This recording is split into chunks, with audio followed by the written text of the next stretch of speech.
Hi everyone, welcome to my channel Meenu's life. कैसे हैं आप सब?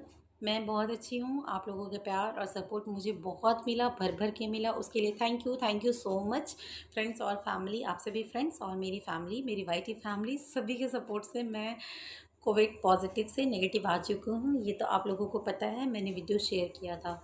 तो उसी कोविड पॉजिटिव से नेगेटिव होने के दौरान मेरे जो एक्सपीरियंस रहे हैं, मैं कैसे मैंने खुद को घर पे संभाला या घर पे मैंने खुद का ध्यान कैसे रखा, उसकी एक छोटी सी स्टोरी मैं आप लोगों के साथ शेयर करने जा रही हूँ। तो मुझे 22 या 23 सितंबर से एग्जैक्टली डेट मुझे याद नहीं है, क्योंकि मुझे सच में थोड़ा थोड़ा उस समय का ऐसा लगता है कि मेरा दिमाग मतलब काम नहीं कर रहा था। मुझे ऐसा लगता है थोड़ा थोड़ा, ये मेरी मतलब फीलिंग है, मैं बता रही हूँ कि उस समय से मुझे फ़ीवर हो रहा था। फ़ीवर बहुत ज़्यादा नहीं था, 101 ही फ़ीवर था, लेकिन मेरी पूरी बॉडी में बहुत बहुत ज़्यादा पेन था और सर में बहुत दर्द था, बहुत तेज़ दर्द। इतना दर्द था होता था ना कि मैं आँख नहीं खोल पाती थी। अगर मेरे रूम में कोई लाइट ऑन कर दे तो मुझसे बर्दाश्त नहीं होता था। मैं फ़ोन वगैरह भी बहुत कम यूज़ करने लगी थी, क्योंकि मुझसे बर्दाश्त नहीं होता था। और 2 दिनों के बाद इसी तरह से 2 दिन तक फ़ीवर होता रहा। 2 दिनों के बाद मैं पैरासिटामोल ले रही थी, बट मुझसे उससे आराम नहीं मिल रहा था। 2 दिनों के बाद मेरी मुँह का टेस्ट चला गया एंड स्मेल चला गया। तो फिर मैंने मेरे हस्बैंड से बोला, और फिर उसके बाद मैं हम लोग 26 सितंबर को शाम को, जब मेरे हस्बैंड ऑफिस से आए, तो ऑफिस से आने के बाद हम लोग हॉस्पिटल गए। टाटा मेन हॉस्पिटल जमशेदपुर में है, जमशेदपुर में ही तो हम लोग रहते हैं, वहीं से मैं बिलोंग करती हूँ, वहीं पर है। वहाँ जब हम लोग गए तो फिर वहाँ पर मुझे एक इंजेक्शन मिला, मेरा एक्सरे हुआ, मुझे पैरासीटामोल मिला, बट ये सब से मेरा फ़ीवर उतरा भी नहीं और एक्सरे बिल्कुल क्लीन था। उसके बावजूद मेरा फ़ीवर उतर नहीं रहा था। तो 2-3 घंटे तक उन्होंने रखा था हमें, और देखा उन्होंने। जब फ़ीवर नहीं उतरा तो फिर डॉक्टर ने डिसाइड किया कि कोविड टेस्ट करना है।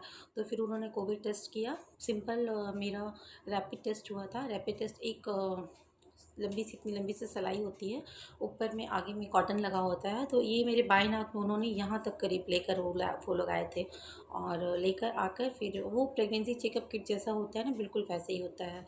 उससे आधे घंटे में ही रिपोर्ट आ जाती है। तो उन्होंने वो टेस्ट किया, और टेस्ट करने के बाद फिर उन्होंने बताया आधे घंटे के बाद कि मैं कोविड पॉजिटिव हूँ। तो थोड़ी-सी घबराहट तो मुझे हुई थी। ऐसे तो बोलते हैं लोग कि पैनिक ना हुआ करें, बट मैं पैनिक हुई थी, मैं झूठ क्यों बोलूँगी, मैं पैनिक हुई थी। तो घबराहट मुझे हुई थी और मैं घबरा गई थी एक्चुअली। और फिर मुझे लगा कि घबराने से तो कुछ होगा नहीं, तो डॉक्टर ने बोला कि आप हॉस्पिटल में रह जाइए। तो मैंने बोला कि मैं हॉस्पिटल में नहीं रहूँगी। फ्रैंकली मैं हॉस्पिटल में नहीं रहना चाहती थी। घर का किसी को मिलने नहीं मिलता, किसी को देखने नहीं मिलता। तो मुझे बिल्कुल दूर से ही सही, बट मैं अपनी बेटे और हस्बैंड को देख तो पा रही थी। बट मैंने बोला कि नहीं, मैं घर पे जाऊँगी, और मैंने होम क्वारंटाइन चूज़ किया। मैं घर आ गई। घर आते ही मैंने पहले हॉस्पिटल का जो कपड़ा मैं पहन कर गई थी, उसे मैंने निकाल कर धोने डाल दिया डेटॉल पानी में। और उसके बाद फिर मैंने रूम में खुद को आइसोलेट कर दिया। मैंने बेटे को कुछ स्ट्रिक्टली मना किया कि तुम बिल्कुल ही मत आना, और मैंने मेरे हस्बैंड को बोला सिर्फ आप आइएगा, क्योंकि वो बड़े हैं तो वो फुल प्रिकॉशन के साथ आ सकते हैं। बट बच्चा तो ऐसा नहीं कर सकता है ना, वो कभी कभी मतलब होता है ना, बच्चों का ध्यान नहीं रहता है। तो वो, क्योंकि इसे स्प्रेड होने देना है नहीं ना फैमिली में ना कहीं और, तो इसलिए मैंने उसे मना कर दिया था। किचन में मैंने जाना बंद कर दिया था। खाना मेरी मासी के घर से आता था, और मेरे हस्बैंड साफ़ सफाई का ध्यान रखते थे। साफ़ सफाई मेरे हस्बैंड करते थे घर का। और एक ही वॉशरूम था, वॉशरूम मैं यूज़ करती थी, और मेरे यूज़ करने के 15 से 20 मिनट के बाद मैंने मेरे हस्बैंड और बेटे को बोला था कि आप लोग यूज़ कीजिएगा। या तो मतलब वो लोग पहले जाते थे या फिर मैं। और फिर वहाँ पे मैं बहुत ज़्यादा ही सैनिटाइज़र स्प्रे कर दिया करती थी। हैंड प्रॉपर वॉश करती थी, बार बार बार बार, दिन में कई बार मैंने हैंड वॉश किया है, सैनिटाइज़र यूज़ किया है। भूख मुझे बिल्कुल नहीं लगती थी, मेरा भूख बिल्कुल ही मर गया था। मैं बहुत ज़्यादा वीक हो गई हूँ अभी भी, और उसमें और ज़्यादा हो गई थी। मैं ना किसी से बात नहीं कर पाती थी, और कंटिन्यू फ़ोन कॉल्स आते थे, पर मैं बात करती थी भी तो हूँ, हाँ, बस ऐसा ही मेरा मतलब रिप्लाई होता था मेरी फैमिली को, मेरे फ्रेंड्स को। और जिसे भी पता चलता था सब लोग बार जल्दी जल्दी मुझे फ़ोन करते थे, और मुझे बहुत अच्छा लगा कि सभी लोगों ने मुझे फ़ोन किया और मेरा ध्यान रख रहे थे। बार बार फ़ोन आ रहा था, तो मैं बहुत वीक हो गई थी। बात करने से ना मेरी सांस चढ़ जाती थी, भूख बिल्कुल मर गई थी, भूख लगता ही नहीं था बिल्कुल, खाया बिल्कुल नहीं जाता था, बट फिर भी मैं खाती थी, क्योंकि मुझे खुद को ठीक करना था बेटे के लिए।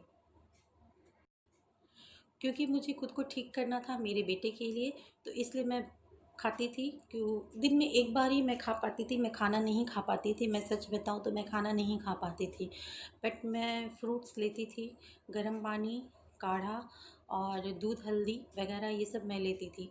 सिट्रिक फ्रूट्स वगैरह ज़्यादा लें। सिट्रिक फ्रूट्स जो होते हैं ना, वो विटामिन सी होते हैं, तो वो आप लोगों को मतलब बहुत इन्फेक्शन से बचाता है और इम्यूनिटी बढ़ाता है। मुझे जो भी मेडिसिन डॉक्टर ने प्रोवाइड किया था, vitamin B, vitamin C and zinc, वो मैं ज़रूर से ज़रूर लेती थी, टाइम टू टाइम लेती थी। और मेरे हस्बैंड ले आए थे पतंजलि का कोरोनिल, वो मैं लेती थी। फ्रेंड्स, आप लोगों ने मेरा प्रीवियस वीडियो नहीं देखा होगा, जिन लोगों ने भी, वो जाकर देखें कि मैं जब पॉजिटिव आई थी तो मैंने क्या क्या मंगाया था और कैसे कैसे मैं यूज़ करी थी, क्योंकि छोटे छोटे इन्फॉर्मेशन मैंने छोटे छोटे वीडियोज़ में दिए हुए हैं। मैं दिन में 2 से 3 बार स्टीम लिया करती थी। जब मैंने ये सारे प्रिकॉशंस लेने शुरू किए ना पॉजिटिव आने के बाद, तो 3 दिनों के अंदर ही मेरा 10% तक टेस्ट और स्मेल वापस आ गया था। क्योंकि मुझे पहले पता नहीं चलता था कि मैं मतलब क्या खा रही हूँ, क्या नहीं खा रही हूँ, कुछ पता नहीं चलता था। और भी मैं जानकारी, डिटेल जानकारी एक छोटे छोटे वीडियोज़ में आप लोगों को देती रहूँगी। तो 3-4 दिनों में जब मेरा टेस्ट और स्मेल 10% तक वापस आ गया, तो मुझे थोड़ा अच्छा लगने लगा। तब मैंने थोड़ा खाना शुरू किया और गर्म पानी प्रॉपर पीती थी, गार्गल करती थी, स्टीम लेती थी मैं। और इस तरह से मेरा फ़ीवर 6 से 7 दिनों के अंदर फ़ीवर होना बंद हो गया। हेडेक वगैरह भी थोड़ा कम हो गया, जो कि होता था। टेस्ट स्मेल आने लगा, तो मुझे थोड़ा सा खाने में इंटरेस्ट लगने लगा, क्योंकि कुछ भी अच्छा नहीं लगता था, मैं सच बताऊँ तो।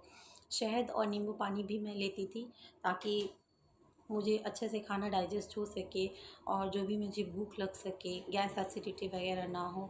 तो ये सब तो मैंने किए और सभी करते हैं, आप लोगों को पता है। अगर आप लोगों को ज़्यादा जानकारी नहीं है या डॉक्टर नहीं मतलब बता पाए हैं हड़बड़ी में, तो आप लोग फ़ोन करके आयुष मंत्रालय से जानकारी हासिल कर सकते हैं कि अगर आप कोविड पॉजिटिव हो गए हैं तो आप लोगों को क्या खाना है, कैसे रहना है, क्या करना है, वो सारी जानकारी आप लोगों को आयुष मंत्रालय से मिल जाएगी।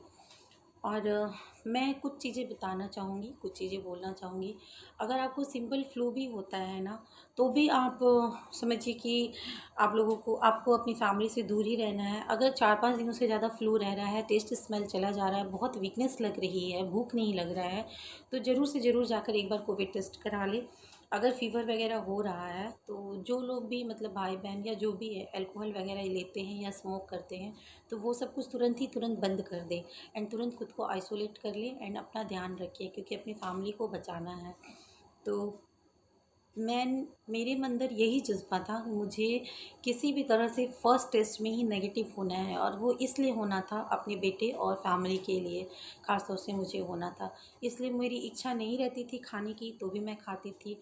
मुझे प्यास ना भी हो तो भी मैं नींबू पानी पीती थी।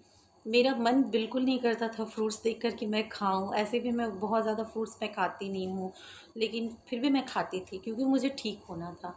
और इस तरह की विल पावर से मैं ठीक हो पाई। तो आप लोग भी घबराए ना, जो भी ऐसा मतलब होता है तो वो घबराए ना, और उसके बाद अपने विल पावर को स्ट्रॉन्ग रखें, स्ट्रांगली लड़े किसी भी चीज़ के साथ। तो खुद में जब स्ट्रेंथ आ जाता है ना अंदर से, तो किसी भी चीज़ पर जीत हासिल की जा सकती है। तो बस ये था मेरा छोटा सा वीडियो अच्छी लगी हो तो इसे लाइक कीजिएगा, फ्रेंड्स और फैमिली के साथ ज़रूर शेयर कीजिएगा। जो भी जानकारी, छोटी सी भी जानकारी मिल सके तो इसे ज़रूर शेयर कीजिएगा। छोटे लोगों को काम आएगी, छोटी छोटी बातें काम आ जाती हैं ना। एंड थैंक यू मुझे अपना प्यार एंड सपोर्ट देने के लिए। अपना साथ मेरे साथ ऐसे ही बनाए रखिएगा और मुझे सपोर्ट करते रहिएगा। Thank you so much. मिलते हैं मेरे नेक्स्ट वीडियो में। Till then bye, see you. अपना ख्याल रखिएगा प्लीज़।